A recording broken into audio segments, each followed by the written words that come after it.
నీచ రాజకీయాల కోసం ఏడుకొండలవాణి లడ్డూపై విషం చిమ్మారు. తిరుమల కొండపై తమ చేతకానితనంతో కొండంత నిర్లక్ష్యంతో వైకుంఠ ఏకాదశి రోజున భక్తుల ప్రాణాలు గాల్లో కలిపారు. అత్యంత పవిత్రమైన దేవదేవుని సన్నిధిలో సకల వికారాలకు అలవాలమైన హోటల్కు అనుమతిని ఇవ్వడం ద్వారా ఇప్పుడు వెంకటేశ్వర స్వామికే పంగనామాలు పెట్టారు అని చంద్రబాబు నాయుడు, పవన్ కళ్యాణ్లపై స్వామీజీలు నిప్పులు చెరుగుతున్నారు. కూటమి ప్రభుత్వ పాలనలో భక్తుల మనోభావాలను దారుణంగా దెబ్బతీస్తున్నారని వారు ఆరోపిస్తున్నారు. సనాతన ధర్మానికి ఏం కష్టం వచ్చినా తాను ముందుంటాను అని ప్రగల్భాలు పలికిన పవన్ కళ్యాణ్ ఇప్పుడు ఎక్కడ ఉన్నారని వారు నిలదీస్తున్నారు. ముఖ్యమంత్రి చంద్రబాబు నాయుడు, ఉప ముఖ్యమంత్రి పవన్ కళ్యాణ్లు ఇద్దరూ కలిసి పవిత్ర పుణ్యక్షేత్రాన్ని అప్రతిష్ట పాలు చేసి అపవిత్రం చేసి హిందువుల మనోభావాలను దెబ్బతీస్తున్నారని ఆరోపణలు వెల్లువెత్తుతున్నాయి. కూటమి ప్రభుత్వం అధికారంలోకి వచ్చి 100 రోజులైన సందర్భంలో తామిచ్చిన ఎన్నికల హామీల గురించి ప్రజలు నిలదీస్తారన్న భయానికి చంద్రబాబు నాయుడు, పవన్ కళ్యాణ్లు డైవర్షన్ పాలిటిక్స్ లో భాగంగా ఏడుకొండలవాని దేవాలయాన్ని రాజకీయాల్లోకి లాగారు. తిరుమల లడ్డూలో వాడే నెయ్యిలో ఆవు, పంది కొవ్వు కలిపి కల్తీ చేశారంటూ నిరాధార ఆరోపణలు చేశారు.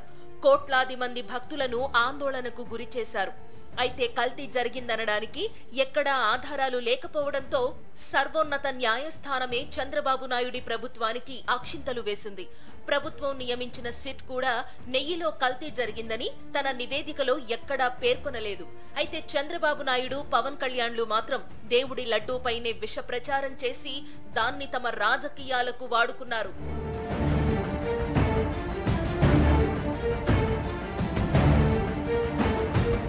ఆ సమయంలోనే పవన్ కళ్యాణ్ వేషం మార్చి సనాతని అంటూ కొత్త స్లోగన్ ఒకటి అందుకుని ప్రాయశ్చిత్తం పేరిట కనకదుర్గ దేవాలయం మెట్లపై చిన్న షో చేసి వార్తల్లో నిలిచారు. సనాతన ధర్మానికి కష్టం వస్తే తాను చూస్తూ ఊరుకోనని సినిమా డైలాగ్ కూడా కొట్టారు.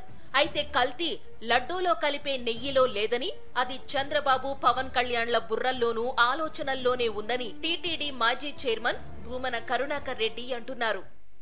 నివేదికలో ఎక్కడా నెయ్యి కల్తీ గురించి లేనేలేదు, నివేదిక చెప్పలేదు. కల్తీ చంద్రబాబు గారు, పవన్ కళ్యాణ్ గారుల ఆలోచనల్లో ఉంది.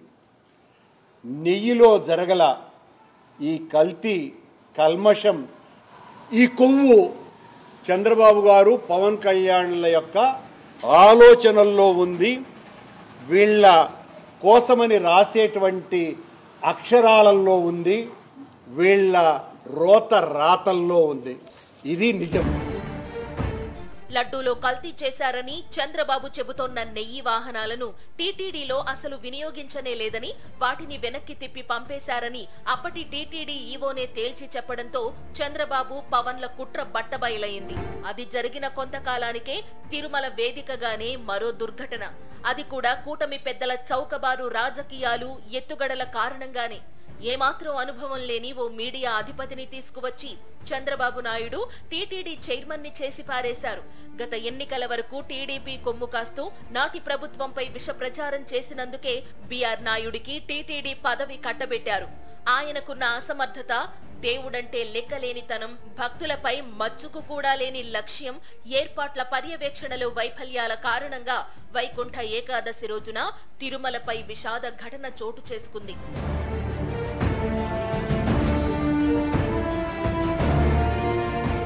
బందెల దొడ్డిలో పశువులను కుక్కేసినట్లు భక్తులను ఇరుకైన పార్కులో కుక్కేసి తలుపులు వేసేశారు. ఒక్కసారిగా తలుపులు తీసి తొక్కిసలాటకు కారణమయ్యారు. ఆ తొక్కిసలాటలోనే అమాయక భక్తులు ప్రాణాలు కోల్పోయారు. 60 మందికి పైగా భక్తులు తీవ్ర గాయాల పాలై ఆసుపత్రుల్లో చేరారు. తిరుమలపై కక్ష కట్టినట్లు చంద్రబాబు నాయుడి కూటమి ప్రభుత్వం ఎందుకు నిర్ణయాలు తీసుకుంటోందో అర్థం కావడం లేదంటున్నారు ఆధ్యాత్మికవేత్తలు. తాజాగా తిరుమలపై ముంతాజ్ హోటల్ పేరిట ఓ కమర్షియల్ దుకాణాన్ని ఏర్పాటు చేసుకోవడానికి చంద్రబాబు నాయుడు అనుమతిని ఇచ్చేశారు. సనాతని సనాతని అంటూ గొంతు చెంచుకున్న పవన్ కళ్యాణ్ ఈ ఘట్టాన్ని వినోదంగా చూసి ఊరుకున్నారు. దీనిపై స్వామీజీలు మండిపడుతున్నారు. చంద్రబాబు, పవన్ కళ్యాణ్ల ఇంటి ఎదురుగా మద్యం, మాంసం దుకాణాలను ఏర్పాటు చేస్తే వారి ఇళ్లల్లోనే ఆడపడుచులు ఒప్పుకుంటారా అని స్వామీజీలు నిలదీస్తున్నారు. చంద్రబాబు నాయుడు గారు కానీ, పవన్ కళ్యాణ్ గారు కానీ మీ ఇంటి ముందు మీరు ఒక మద్యము, మాంసం అమ్మేటటువంటి అసాంఘిక కార్యక్రమాలకు ఆలవాలమైనటువంటి ఇటువంటివి పెడితే మీ ఆడతల్లులు ఊరుకుంటారా? మీ కుటుంబ సభ్యులు ఒప్పుకుంటారా? మన ఇంటి ముందు ఇటువంటి క్లబ్బులు, స్విమ్మింగ్ పూల్స్, అసాంఘిక కార్యక్రమాలకు ఆలవాలంగా ఉండే ఏ చర్యకైనా మీ ఆడతల్లులు అంగీకరిస్తారా చెప్పండి? అటువంటిది పరమ పవిత్రమైన ఏడుకొండలు క్షేత్రములో శేషాద్రి పర్వతం అంచున అన్నమయ్య తపస్సు చేసినటువంటి ఎంతోమంది ఋషులు ఆ ఏడుకొండలు పరిసర ప్రాంతాల్లో తపస్సు చేసినటువంటి పరమ పవిత్రమైనటువంటి ఆ స్థలంలో ముంతాజ్ హోటల్కి మీరు ఏ విధముగా పెర్మిషన్లు ఇస్తారు? ఇది హిందూ సమాజాన్ని మోసం చేయడం, హిందువులను మోసం చేయడం, వెంకటేశ్వర స్వామికి పంగనామాలు పెట్టడం. అధికారంలోకి వచ్చిన కొత్తలో తిరుమల వచ్చిన చంద్రబాబు నాయుడు తన పాలనలో తిరుమల నుంచే ప్రక్షాళన మొదలు పెడతానని అన్నారు. ప్రక్షాళన అంటే తిరుమల పవిత్రతకు భంగం కలిగించడమేనా అని చంద్రబాబును నిలదీస్తున్నారు ఆధ్యాత్మికవాదులు. ఏడుకొండల నుండే చంద్రబాబు నాయుడు గారు సతీ సమేతంగా వచ్చి ఏడుకొండల నుండే నా ప్రక్షాళన అన్నారు. అయ్యా చంద్రబాబు నాయుడు గారు, ఇదా ప్రక్షాళన అంటే? ఇదండి మీ ప్రక్షాళన? ఏడుకొండలు పాడు చేయడమా మీ ప్రక్షాళన? ఏడుకొండలను అపవిత్రం చేయడమా మీ ప్రక్షాళన? కోట్లాది మంది వెంకటేశ్వర స్వామి భక్తులని, కోట్లాది మంది హిందూ బంధువులని, దైవ భక్తుల్ని కించపరచడమా? ఈరోజు మీరు ఇవ్వాలంటే ఆ ముంతాజ్ హోటల్ తిరుపతిలో అనేక ప్రాంతాలు ఉన్నాయి, మీరు ఎక్కడైనా ఇవ్వచ్చు కదా. అటువంటి తపస్థలము ఏడుకొండలు దివ్యమైనటువంటి అలిపిరి పక్కనే ఉండేటువంటి పుణ్యక్షేత్రము, సాక్షాత్తు సహజ సిద్ధంగా వెంకటేశ్వర స్వామి నిద్రించి ఉండేటటువంటి ఆ భంగిమ కనపడుతుంది.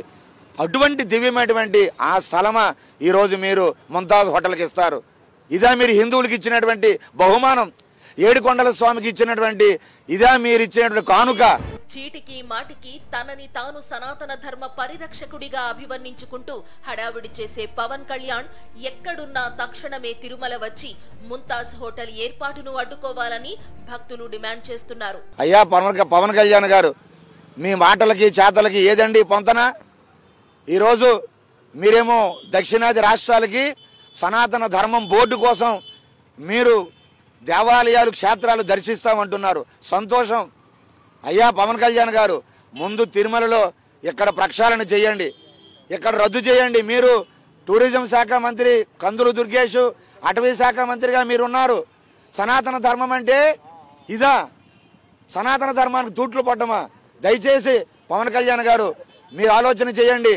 మీరు కఠినమైనటువంటి ఏదైతే ఈ రద్దు చేయకపోతే మీ సనాతన ధర్మం ఉట్టి మాటలు, మీ సనాతన హిందూ డిక్లరేషన్, వారాహి డిక్లరేషన్ ఉట్టి మాటలుగా అవి మిగిలిపోతుందని మరీ మేము కోరుతున్నాం. నీచ రాజకీయాల్లోకి పరమ పవిత్రమైన తిరుమలను లాగడం, భక్తుల మనోభావాలు గాయపరచడం క్షమించరాని నేరమంటున్నారు వారు. కూటమి ప్రభుత్వం తక్షణమే తిరుమల పవిత్రతను కాపాడేందుకు కట్టుబడి ఉండాలని, లేని పక్షంలో భక్తులు తిరగబడ్డం ఖాయమని వారు హెచ్చరిస్తున్నారు.